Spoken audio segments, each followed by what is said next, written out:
¿Qué tal? ¿Cómo les va en Perfiles de hoy? Vamos a hablar con el doctor Francisco Astorino. Es neurólogo pediátrico, investigador de la Facultad de Ciencias Médicas, trabaja en el Hospital Alasia, bueno, y fundamentalmente dedicado en los últimos tiempos a un tema que yo diría que está en permanente estudio en el mundo, como es el tema del autismo, de lo que significa esto como un trastorno, no solamente a un chico, sino a toda su familia. ¿Y qué es lo que está haciendo efectivamente Ciencias Médicas y la Universidad Nacional del Litoral en este tema? En segundos con el doctor Astorino.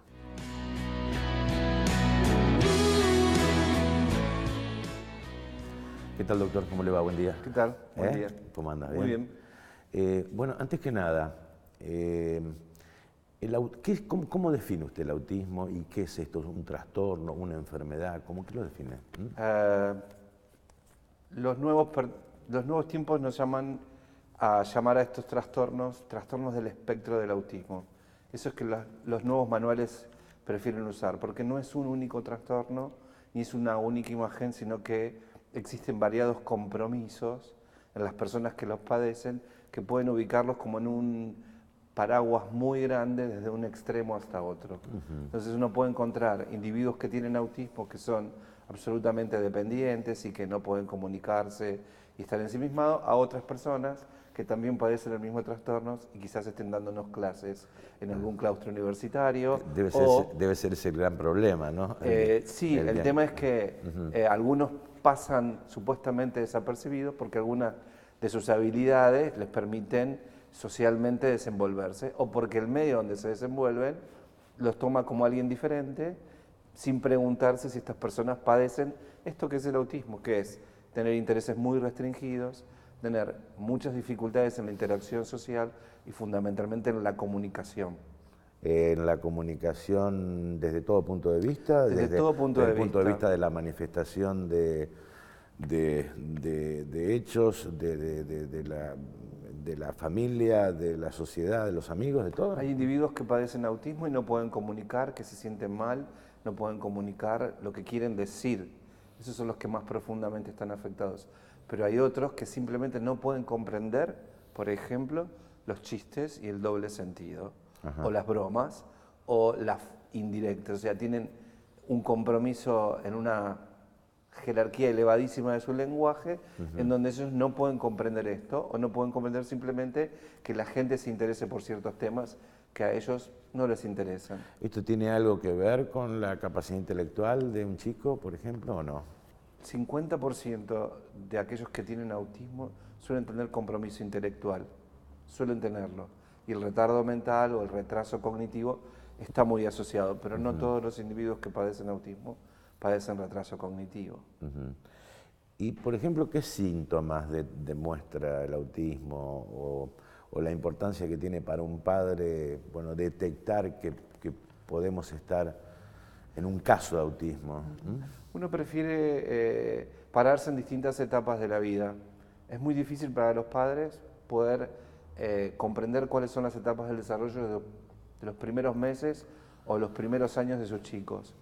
Pero una recomendación en general es, si uno tiene otros hijos y no es el primer hijo que uno tiene, ver qué pasó con los hermanos anteriores en cuanto a las etapas, y algunos de los papás vienen a decir que las etapas que este chico no las cumple como otros, o no se interesa por algunas cosas como los demás hermanos o los primos y demás. Hay algunos trabajos interesantes que hasta revisan fotos. O sea, uno toma las fotos familiares y se pone a ver cuáles son las imágenes en cuanto a las caras de sorpresa o no en un cumpleaños familiar o en un evento tal, y hasta puede descubrir algunos signos o algunos síntomas de que esta personita que nosotros veíamos como rara o extraña prácticamente padece autismo. ¿Sí? Debe ser difícil o puede haber alguna línea muy delgada con la timidez, ¿o no?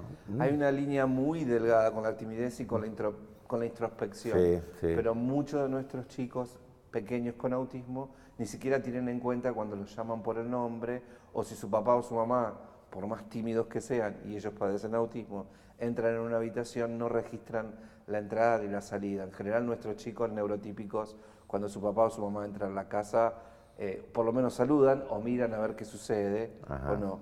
algunos de estos chicos siguen ensimismados en sus intereses y nada de lo que pasa alrededor tiene registro. ¿Puede haber alguna resistencia de los papás a decir que su nene es autista o no? Yo pienso y percibo que cada vez es menor. ¿Cada vez es menor? En general, en cuanto más se conozca la enfermedad. En cuanto más se difunda Claro. esto que es un compromiso y que se lleva con uno mucho tiempo y toda la vida, porque es un trastorno que no tiene el concepto de cura como se podría curar cualquier otro tipo de cosa, un resfrío, alguna patología quirúrgica. Esto se lleva con uno siempre y en función de las habilidades o inhabilidades que uno tenga para desarrollarse en la vida, es lo que va a padecer o el efecto que esto pueda ocurrir sobre él. Los padres tienen resistencias a pensar de que sus hijos no van a mejorar. Ajá. Entonces eso por ahí, sumado a la resistencia de algunos de creer que esto se puede detectar de edad temprana y nosotros estamos convencidos de que a edades tempranas podemos detectarlos, a veces lleva tiempo para poder confirmar el diagnóstico. Lo que está escrito dice, por lo menos en los artículos que están publicados, que las sospechas están alrededor del 1 año y medio. Pero del 1 año y medio de vida hasta confirmar el diagnóstico suelen pasar cerca de 3 o 4 años. 4 años. Sí, no únicamente en Argentina, sino en España. Está todo medido milimétricamente. Sospecha de los padres 18 meses, llegar a la primera consulta con el temor que significa saber lo que va a suceder o qué hago con lo que me diga el profesional que me diagnostique esto, más un deambular para reconfirmar o revisar consultas, más la evaluación funcional para poder establecer en qué rango de capacidades o de habilidades ese chico se encuentra y cuál es el mejor método y la mejor modalidad para trabajar. Y si no hay métodos de cura, sino, como usted dice, doctor, que es un trastorno que se lleva toda la vida, la detección temprana sirve, ¿en qué sentido sirve? ¿Para mejorar la calidad de vida? Digamos, no para la cura de la enfermedad. ¿O cuál es la importancia de una detección temprana en un caso de autismo? A ver. Perfecto. La pregunta es simplemente precisa. Si uno detecta temprano en autismo o en TEA, como preferimos decir, que son los trastornos del espectro, tiene la seguridad de que el diagnóstico permanece estable durante mucho tiempo. Con esto quiero decir, si yo diagnostico tempranamente, alrededor de los 2 o 3 años, es probable que si yo vuelvo a hacer una prueba diagnóstica a ese mismo niño, a los 4 o a los 5, el diagnóstico siga siendo estable. No es que hoy es un autismo y mañana puede ser un trastorno del lenguaje y mañana un compromiso del estado de ánimo. No, en general los diagnósticos son estables. Y lo otro es que la cantidad, o sea, la intensidad con la que yo trabaje con ese chico, más la periodicidad que yo le dé a esa intensidad, significan mejoras en un montón de aspectos. El primer aspecto es la comunicación, el segundo aspecto es la interacción con el resto y el tercero es la autonomía. Sin duda, no es menor decir que un niño que tenga autismo pueda deambular solo por la calle a los 15 años o ir a una escuela común versus ir a una escuela especial. Y si queremos ir a los casos más profundos, no es lo mismo tener una independencia para ir al toilet que tener que depender de un pañal o de pañales toda la vida. Con lo que esto significa no únicamente en costos de mantenimiento y de dinero que los padres tienen que sostener, o de una obra social, o de una cobertura médica que ofrezca esto. Entonces, no es lo mismo ser autista y no tener independencia en absoluto que sí tenerla. No es lo mismo ser autista y tener nivel intelectual normal y desempeñarme en un trabajo independientemente, a tener que hacerlo con un guía o a no tener esa independencia. El espectro cambia y cuanto más comprometido yo estoy, mayor es la afectación que voy a tener socialmente. Ahora, ¿un chico autista puede por sí sola, una vez diagnosticado el trastorno, mejorar por sí su calidad de vida? En general, la evolución no está librada de la evolución natural. ¿No? Hay niños que adquieren lenguaje, Ajá. pero el núcleo del autismo no se resuelve con el tiempo, se lleva con uno. Hay niños que se tornan verbales, que pasan por una escuela primaria, pasan por una secundaria con alguna experiencia, si tienen una buena secundaria acogedora, un poco mejor que en otros lugares, pero después eso sigue presentándose como una barrera. Hay individuos que no saben cómo presentarse a un trabajo, hay individuos a los que tocar un timbre les genera pánico o una situación de abrir una puerta corrediza también sucede. Entonces, algunos hasta requieren entrenamiento para poder saludar y entrar a una oficina y decirlo de una manera correcta y entender que eso significa una apertura a poder compartir con, digamos, una situación social con un individuo que no conoce. Y doctor, ¿el autismo es pariente del déficit atencional o no? Todos estos trastornos son parientes. No sé si me entiende. Sí, entiendo todo. Sí. De hecho, Sí. muchos de nuestros chicos que tienen déficit atencional en algún momento vienen a la consulta porque algunos profesionales o las personas que los derivan también piensan que pudieran tener este compromiso. Y también porque son parientes, porque muchas veces el autismo tiene situaciones comórbidas. No es poco frecuente que un niño con autismo tenga un TDA o un déficit atencional. No es poco frecuente que un niño con autismo pudiera tener depresión o un trastorno obsesivo compulsivo. En ese sentido son parientes, o sea que pueden convivir estas dos o tres patologías juntas. Lo que complica la situación en términos de poder sostener el tratamiento del autismo más la comorbilidad. No es lo mismo un niño con autismo que está ordenado en una clase, que puede atender a su manera, a un niño con autismo que se mueve permanentemente porque tiene un déficit de atención e hiperactividad o tiene hiperactividad manifiesta. Hay casos de déficit atencional que son chicos muy inteligentes también. Sin dudas. Sin dudas, ¿no? Sin dudas. Sin dudas. ¿Y en qué sentido? ¿Siempre el autismo o el déficit es una cuestión natural, genética? ¿O puede, en qué sentido condiciona el entorno social esta enfermedad? A ver, si soy claro. El compromiso tiene raigambre genética. Hay estudios en mellizos y tenemos clínicamente hermanos mellizos que tienen la misma sintomatología. ¿Sí? Hay más de 300 genes que están asociados con síntomas relacionados al autismo, pero ninguno puede probarlo biológicamente. Tenemos que ser sinceros, no hay marcador biológico para estos compromisos. Y sí hay síndromes genéticos que también tienen conductas autistas. Entonces, lo de la genética está, sí, y lo ambiental puede colaborar o no en que estos síntomas sean mucho más evidentes. Voy a dar un ejemplo. A ver. Podemos tener un erudito en las ciencias, en las matemáticas y en las físicas, que esté en un tercer piso de un claustro universitario y se desarrolle fantásticamente y tenga premios. Pero si yo lo llevo al campo de lo social y lo bajo a una fiesta de fin de año en ese mismo lugar, quizás esté boyando solo hablando de sus fórmulas. O tal vez tenga un pánico escénico. O también pudiera tenerlo. Pero hay veces, digamos, sí, que uno busca, o sus familiares pueden decir, sí, él funciona bárbaro, pero en el contexto de los libros, y hasta ahí terminamos. Entonces, el rango es sumamente amplio, pero también tiene que ver con cómo eso me afecta socialmente. Vuelvo a decirlo, este individuo está insertado, trabaja, todo lo demás, pero en algún ámbito hay algo que no le permite ese approach o esa cercanía que las personas en general tienen. De eso se trata más que nada. Bueno, creo que hicimos el diagnóstico, ¿no? Vamos a hacer una pequeña pausa y enseguida, doctor, nos va a contar qué está haciendo la universidad en este tema, la Facultad de Ciencias Médicas, cómo están estudiando ustedes este tema. De acuerdo. Enseguida.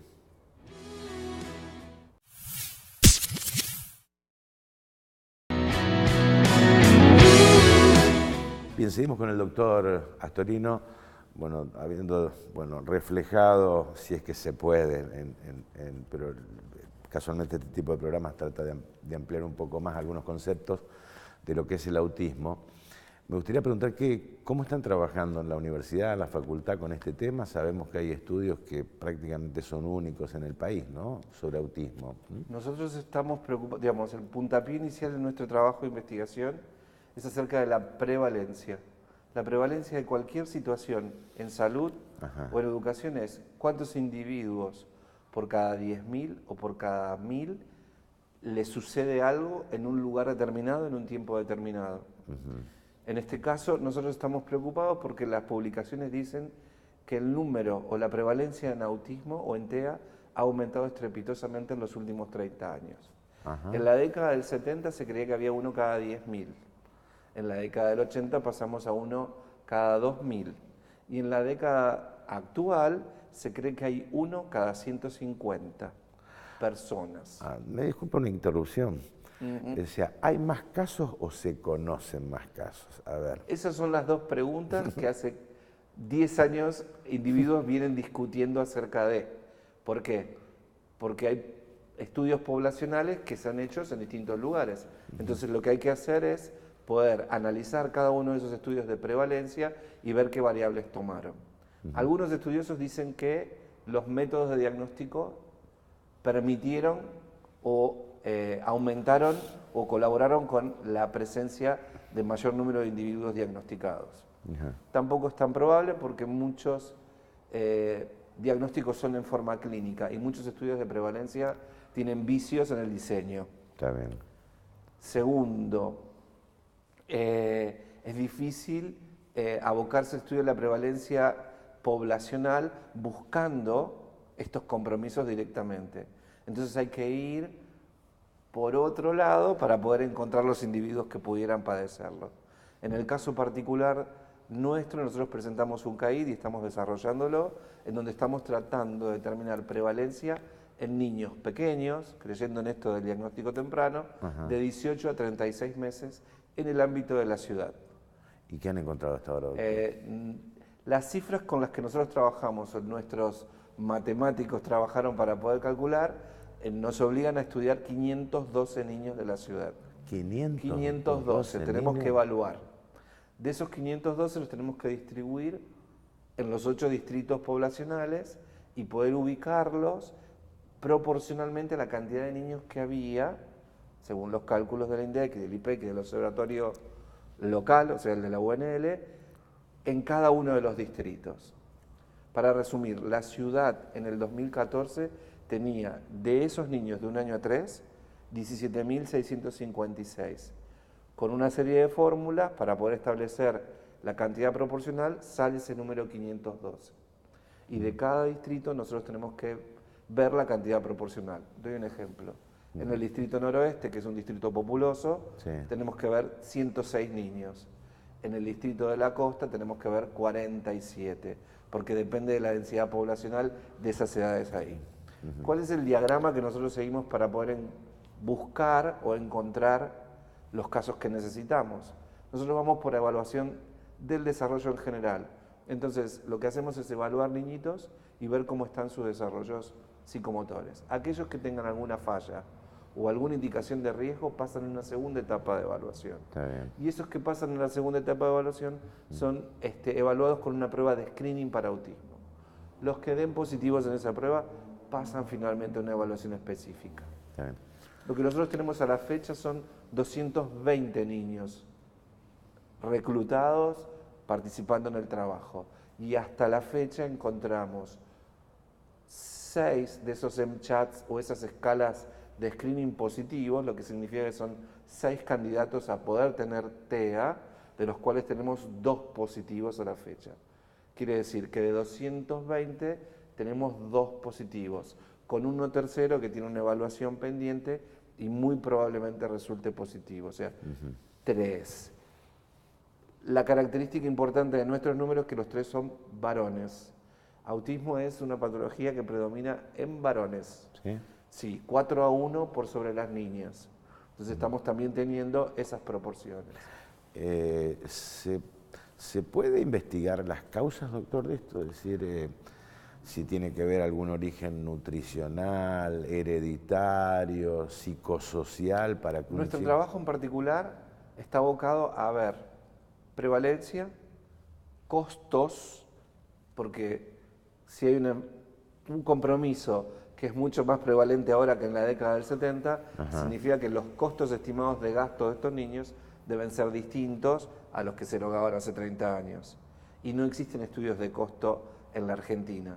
Se cree que en Inglaterra, que la salud es pública, un niño con autismo de alto rendimiento, o sea, un niño bastante independiente, Sí. puede gastar entre 1.200 libras esterlinas hasta 18.200 libras esterlinas en un año. En un año. Nosotros no tenemos eso.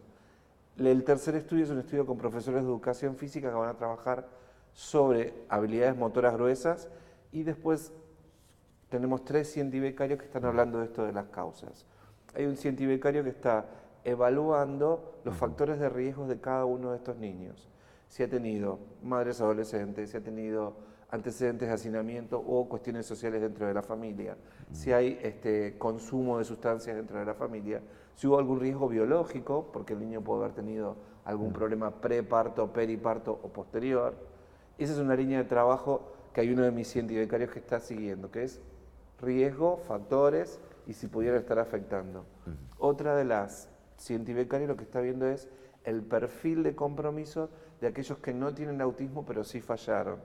O sea, nos ocupamos también de algunos que tienen algunas otras dificultades y estamos viendo que los trastornos del lenguaje, que a veces pueden parecer TEA, no son TEA, pero sin embargo tienen una incidencia importante en nuestra población. Y la tercer becaria, que está haciendo un trabajo sumamente interesante que lo va a llevar a un congreso, es cuánto tiempo demora o cuánto tiempo le lleva a un niño diagnosticado por nosotros, sea de algún compromiso no autismo o autismo, a encontrarse con su primer dispositivo de rehabilitación. O sea, cuánto demora la familia en llamar para pedir el turno, cuánto demora ese turno en transformarse en un turno de evaluación, cuánto demora en transformarse en tratamiento y cuántas personas lo tratan. Entonces lo que finalmente estos 3 estudios van a hacer es ver las causas, si es que existen, y la incidencia de esas causas, ver otro predominio de compromiso y ver lo que demora un niño o una familia en poder lograr llegar a un dispositivo de rehabilitación y quiénes rehabilitan a estos niños. Bueno. No hay muchos trabajos así en la Argentina. No creo que con Sí. esta longitud Sí. y con esta cuantía. Sí. Pero digamos, usted, doctor, ¿ve que hay algún programa de políticas públicas sobre este tema o no? Que esta mañana mi jefa estaba discutiendo con algún sector Sí. destinado a la salud en el ámbito de la zona norte de la ciudad, frente a los dispositivos de rehabilitación que la ciudad no tiene. Y hablamos de la ciudad. Sí. Y evidentemente, si no tenemos números de prevalencia locales, quiero decir, si a ciencia cierta no sabemos si es un niño con autismo o un niño con trastorno del lenguaje o un niño con retraso mental versus cientos o miles, no se puede planificar nada. Ajá. Yo creo que nuestra colaboración, aparte de tener los números para la prevalencia, significa que plantados en esos números podamos decir, nuestros números se parecen a Inglaterra o a Estados Unidos, donde hay 1 cada 99, multipliquemos. Si hay 1 cada 99 y nosotros tenemos 17.000, hacemos una simple regla de 3 y debe haber cerca de unos cientos o miles de niños con autismo entre 1 y 3 años. Sí. En la ciudad de Santa Fe, que es una ciudad de 460.000 habitantes aproximadamente. Entonces, habría que ver. Algunas provincias ensayaron algunas leyes como para abrir los ojos en este tema, ¿no? Las leyes deben ser acompañadas de acciones. Y, digamos, si los dispositivos no existen, esas leyes se transforman simplemente en el premio que busca el corredor y nunca lo alcanza. Personalmente creo que si existe una ley, la ley debe servir o ser útil para poder establecer gestión. Y acá la gestión en estos trastornos genera dificultades en la gestión de salud, por la génesis del problema, dificultades en las gestiones familiares, por lo que significa tener un niño con autismo en la casa, y dificultades en educación, porque en general uno puede pretender que ese niño acceda a un sistema educativo común, pero muchos de nuestros niños con autismo no acceden al sistema educativo común y van a una escuela especial. Y tampoco sabemos si en esa escuela especial existe un dispositivo que pueda manejar a estos chicos, o este caudal de niños. 10 segundos, doctor, 10 segundos. Sí, pues nos estamos despidiendo, para algún mensaje en función del estudio que están haciendo yo no sé llamarlo de esperanza, pero sí de aliciente para los padres y familiares de estos chicos. Es necesario saber algunas cosas para después proceder en consecuencia.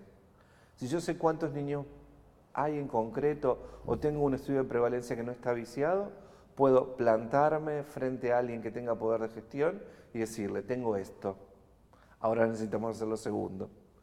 Ofrecemos un segundo estudio o nos ponemos a trabajar en concreto con estos números para mejorar lo que ya tenemos. Muchísimas gracias, doctor Astorino. De nada. Gracias, hasta luego.